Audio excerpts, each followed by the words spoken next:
The proteins involved in homologous recombination in E. coli. So today's topic is protein and enzymes involved in homologous recombinations in E. coli. Then इसको हम देखते हैं कि इसमें क्या process है, कौन से एंजाइम्स हैं, कौन से प्रोटीन्स हैं जो कि इसमें इन्वॉल्व होते हैं एंड इस प्रोसेस को कंटिन्यू करते हैं. Then homologous recombination occurs in all organisms. अभी homologous recombinations जो है वो सारे organisms में नॉर्मली प्रेजेंट होता है, बट इसका भी कुछ नेचर होता है. तो उसके हिसाब से हम देखें तो जो इसका नेचर है इसमें कुछ इन्वॉल्वमेंट होती है. और जो homologous recombinations है वो सबसे पहले DNA मॉलिक्यूल्स में देखा गया था. DNA मॉलिक्यूल्स बैक्टीरियल सिस्टम में DNA मॉलिक्यूल के बैक्टीरियल सिस्टम में इसको सबसे पहले देखा गया था. अभी जो होमोलोगस रिकॉम्बिनेशंस है उसके भी कुछ टाइप्स होते हैं.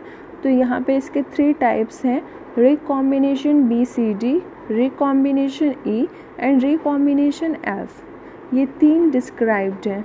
लेकिन जो रिकॉम्बिनेशन BCD होता है ये इन तीनों में से सबसे मोस्ट इम्पॉर्टेंट है जो कि एक्चुअली बैक्टीरिया में प्रेजेंट होता है. अभी recombination initiated by the recombination BCD enzymes. अभी रिकॉम्बिनेशन जो है वो इनिशिएट किससे होता है? रिकॉम्बिनेशन BCD एंजाइम से. जैसे कि हमें पता है कि इसमें प्रोटीन्स एंड एंजाइम्स के इन्वॉल्वमेंट हो रहे हैं. तो यहाँ पे जो रिकॉम्बिनेशन इनिशिएट हो रहा है वो रिकॉम्बिनेशन BCD की वजह से इनिशिएट हो रहा है. और इसको हम लोग एक्सोन्यूक्लियस 5 भी बोलते हैं नॉर्मली. अभी जो इसकी खासियत, इस एंजाइम की खासियत देखें तो इस एंजाइम में हमारे पास nuclease and helicase activity present होती है. As normal in enzymes here also present the nuclease and the helicase activities. जो ये एंजाइम होता है इसमें 3 सब यूनिट्स होते हैं. इसी वजह से ना ये कॉम्प्लेक्स का फॉर्मेशन होता है. इसमें 3 यूनिट्स होते हैं. जैसे कि देखें तो recombination B, recombination C and recombination D. Hence complex is named recombination BCD, जिसकी वजह से इस कॉम्प्लेक्स को रिकॉम्बिनेशन BCD बोलते हैं. ये जो रिकॉम्बिनेशन BCD है एंजाइम है, जो कॉम्प्लेक्स फॉर्मेशन हो रहा है ये एक बाईपोलर DNA हेलिकेज है. रिकॉम्बिनेशन B और जो रिकॉम्बिनेशन D सब यूनिट्स है इनकी कुछ अलग कैरेक्टर्स हैं, कुछ अलग क्वालिटीज़ होती हैं. एंड जो ये रिकॉम्बिनेशन C है इसकी कुछ अलग क्वालिटीज़ होती है. मतलब कि जो रिकॉम्बिनेशन BCD का कॉम्प्लेक्स फॉर्मेशन है इसमें जो 3 सब यूनिट्स हैं हमारे पास B, C एंड D, इन तीनों में अलग अलग फंक्शंस होते हैं. इन फंक्शंस को देखें तो जो रिकॉम्बिनेशन B एंड D सब यूनिट्स है इनके पास ATP डिपेंडेंट हेलिकेज प्रेजेंट होता है. जबकि रिकॉम्बिनेशन B जो होता है वो ट्रैवल करता है एक स्ट्रैंड्स पे 3' टू 5' डायरेक्शन. जैसे हम देखें एक स्ट्रैंड है, 2 सेकेंड स्ट्रैंड है, तो ये 3' है, 5' है, 5' है, 3' है. तो जो रिकॉम्बिनेशन B है वो ट्रेवल्स करता है 3' से 5' डायरेक्शन की तरफ. वहीं यदि हम रिकॉम्बिनेशन D को देखें तो वो 5' से 3' की ओर डायरेक्ट करता है. लेकिन जैसे कि ये दोनों एक दूसरे के अपोजिट डायरेक्शन में ट्रेवल करते हैं. अभी यहाँ पे स्पेशलिटी रिकॉम्बिनेशन C को देखा जाए तो इसके पास एक अलग कैरेक्टर होता है. रिकॉम्बिनेशन C जो सब यूनिट है उसका वर्क ये होता है कि वो DNA में एक recognize a specific sequence. Recombination C subunit recognize a specific sequence in DNA. ये DNA में एक रिकॉग्नाइज करती है एक स्पेसिफिक सीक्वेंस का, जिसको कि हम काई बोलते हैं. यदि काई का फुल फॉर्म हम देखें तो काई means C for crossover and H for hotspot and I for instigator. अभी हम यहाँ पे इन तीनों के सब यूनिट्स के फंक्शंस को देखें तो रिकॉम्बिनेशन जो B होता है वो 3' टू 5' की तरफ चलता है. डायरेक्शंस की बात हो रही है, 3' टू 5' डायरेक्शन की तरफ चलता है. इसमें हेलिकेज प्रेजेंट होता है एंड न्यूक्लियस प्रेजेंट होता है. ये दोनों ही एंजाइम एक्टिविटी हैं. रिकॉम्बिनेशन सी जो होता है उसका फंक्शन ये होता है कि वो डीएनए में जाके एक स्पेसिफिक सीक्वेंस को रिकॉग्नाइज करे, उस साइट को हम काई साइट बोलते हैं। रिकॉम्बिनेशन डी का फंक्शन ये है कि वो 5 प्राइम टू 3 प्राइम की तरफ डायरेक्ट करता है, ट्रेवल करता है और इसमें हेलिकेज प्रेजेंट होते हैं। अभी हम recombination BCD enzymes binds to the linear DNA at free end. अभी रिकॉम्बिनेशन के बारे में पढ़ लिया, अभी इसके आगे ये कॉन्टिन्यूस कैसे करता है वो देखते हैं। तो रिकॉम्बिनेशन BCD एंजाइम जो होता है वो डीएनए के एंड पे, जैसे ये हमारे स्ट्रैंड है, इसके एंड पे यहाँ आके बाइंड करता है and moves inward along the double helix unwinding the double helix. अभी डीएनए, अभी हमारा रिकॉम्बिनेशन BCD आया, वो डीएनए के एंड पे यहाँ पे आके बाइंड किया। अब यहाँ पे ये क्या करता है, वो डबल हेलिक्स को इन्वर्ट करता है, अंदर की तरफ उसको मूव करता है और उस डबल हेलिक्स को अनवाइंड करने की कोशिश करता है। अभी जो रिकॉम्बिनेशन डी है, recombination D helicase travel on the strand with A 5 prime and eight which the enzyme initiates unwinding. अब यहाँ पे रिकॉम्बिनेशन डी का काम क्या है, रिकॉम्बिनेशन जो डी हेलिकेज है वो क्या करता है, 5 प्राइम एंड पे प्रेजेंट होता है, ठीक है। जैसे कि यहाँ बताया ये क्या होता है, एक 5 प्राइम पे होता है, एक 5 प्राइम पे होता है, एक 3 प्राइम पे होता है। तो जो रिकॉम्बिनेशन डी हेलिकेज है वो 5 प्राइम एंड पे प्रेजेंट होता है, ठीक है, 5 प्राइम एंड पे प्रेजेंट होता है और इनिशिएट करता है अपने जो उसके पास एंजाइम है हेलिकेज, उससे वो इनिशिएट करता है अनवाइंड करने के लिए, मतलब अनवाइंड करने की कोशिश स्टार्ट करता है वो वहाँ पे। एंड जो रिकॉम्बिनेशन बी होता है on the strand with 3 prime end, recombination B जो है वो 3 प्राइम एंड पे स्टैंड पे प्रेजेंट होता है। Here recombination B is slower than recombination D. यहाँ पे क्या होता है कि रिकॉम्बिनेशन बी जो है, रिकॉम्बिनेशन बी इस स्ट्रैंड की बात है, इस स्ट्रैंड पे रिकॉम्बिनेशन बी क्या करता है, मतलब रिकॉम्बिनेशन बी का जो वर्क है वो रिकॉम्बिनेशन डी की अपेक्षा कम होता है, स्लो होता है। So that the SS DNA it means single strand DNA, so that SS DNA loop accumulates ahead of recombination B. अब यहाँ पे ये दोनों रिकॉम्बिनेशन बी और रिकॉम्बिनेशन डी क्या करते हैं, सिंगल स्ट्रैंड डीएनए पे जाके एक्यूमुलेट होके रिकॉम्बिनेशन बी पे एक लूप का फॉर्मेशन कर देते हैं। जैसे यहाँ पे बी है, यहाँ सी है, यहाँ डी है, ठीक है।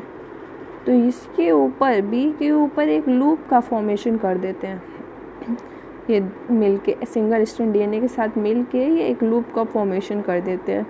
The activity of the enzyme altered it interact with chi sequence।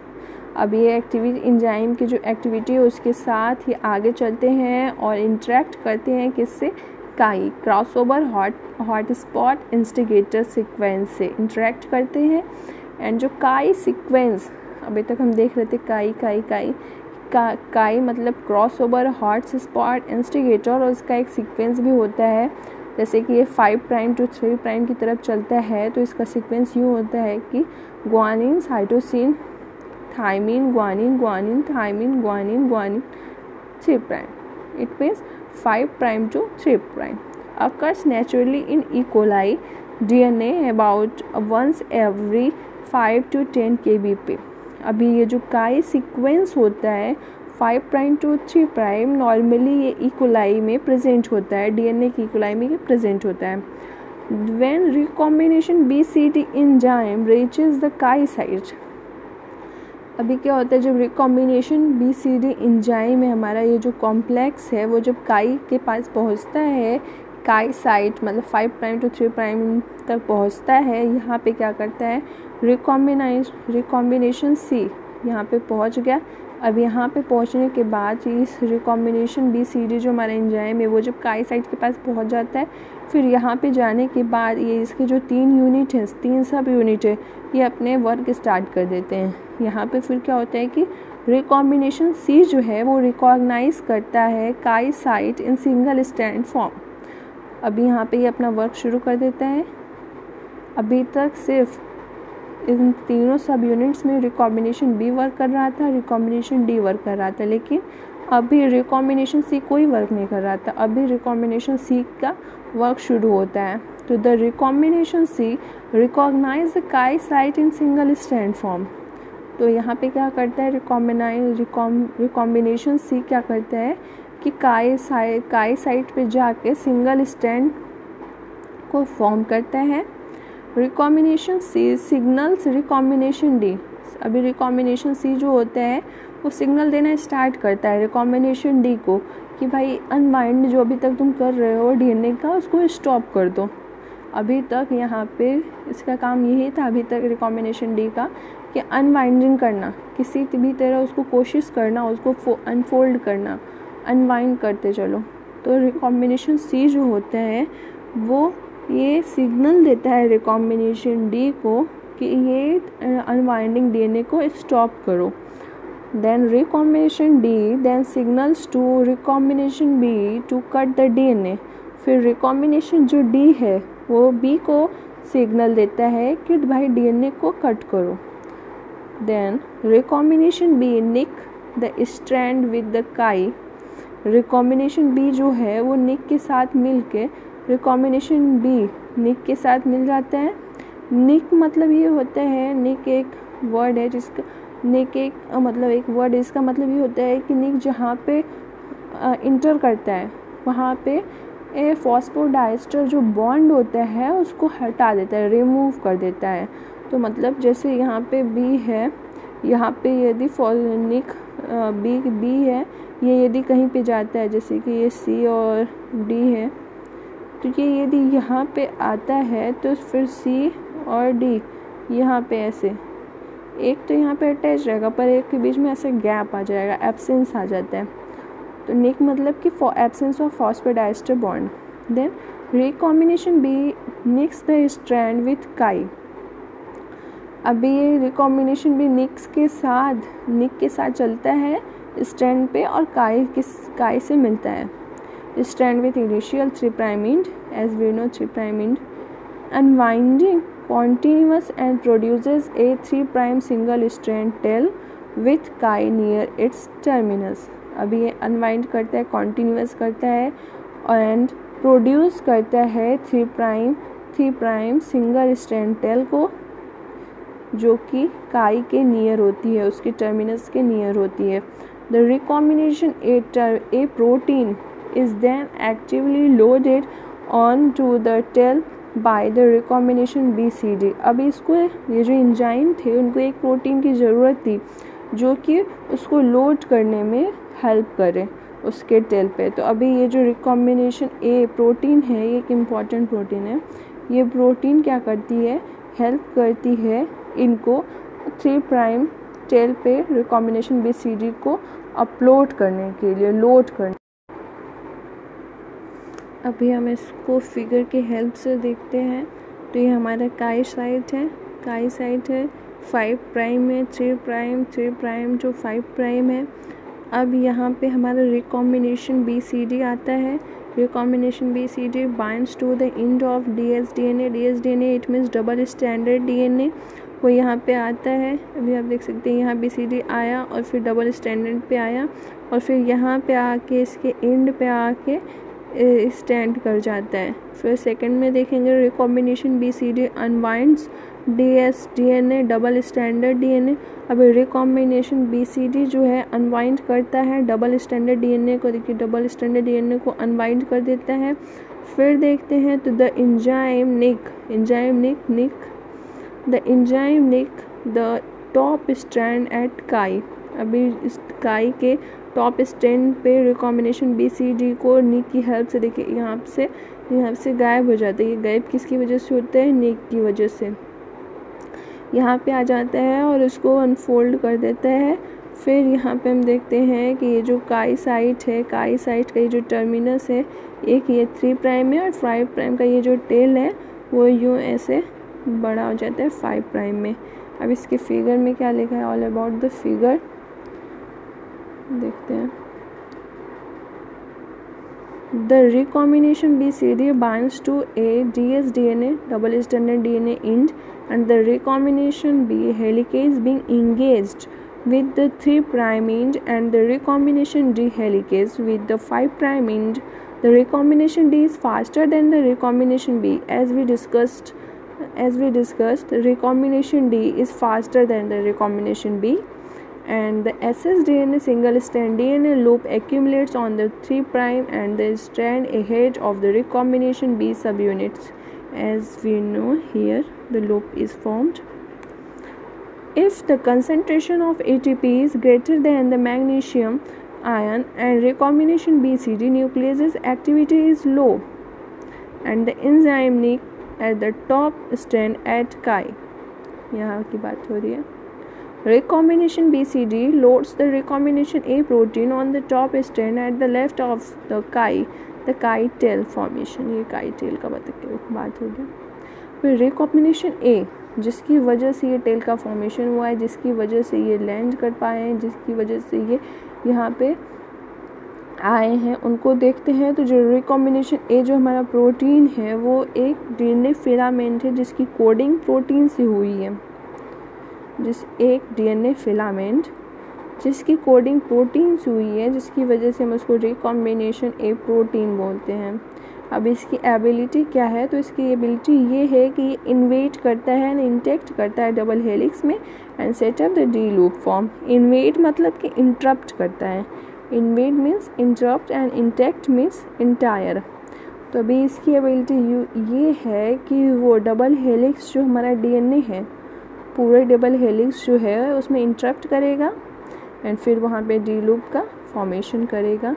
इसके 6 मोनोमर्स फिलामेंट होते हैं. इसके सारे सब यूनिट्स के अलग अलग फंक्शंस होते हैं. और भी बहुत सारे प्रोटीन हैं जो इसमें इन्वॉल्व होते हैं, जैसे कि यहाँ पे RUVA प्रोटीन है एंड RUVB प्रोटीन है. RUVA एंड RUVB प्रोटीन्स हैं. ये दोनों प्रोटीन को हम रिपेयर ऑफ यूवी डैमेज बोलते हैं. ये हमारे ब्रांच माइग्रेशन जब होता है उनको कैटेलाइज करने में यूज़ किए जाते हैं. एंड एक प्रोटीन और होता है रिकॉम्बिनेशन जी प्रोटीन. रिकॉम्बिनेशन जी प्रोटीन होता है, इसका भी रोल होता है क्या? ब्रांच माइग्रेशन में.